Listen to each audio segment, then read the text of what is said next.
Okay, we have our Kanban resin bottle cart. So many of you have seen some of these videos back here in the back room where I have these resin bottles and they get used up and need to get regenerated, refreshed up. So one of my first improvements for 2-second lean was getting these clothespins and labeling them 1 through 5 resin. And as I took the bottles off, I'd put one over here, and that means there'd be one out by shipping and receiving. Right now, I used to do 5, I'm gonna do 4.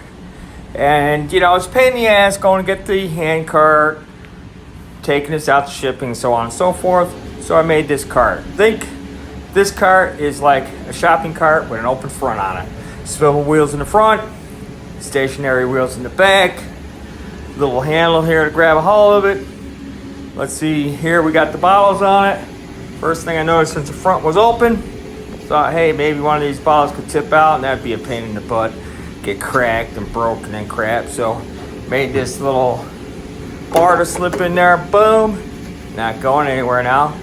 And we like to fully test things here at the Express, so we needed to test our cart. The first test is the skateboard test. Don't try this at home. I never really skateboarded much, but it passed.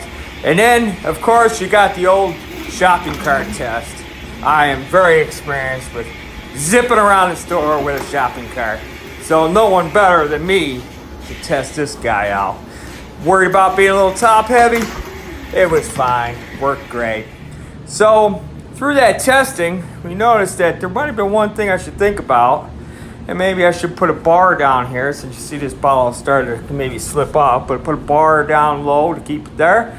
But here these 4 bottles are ready to be picked up. Put them right on the van.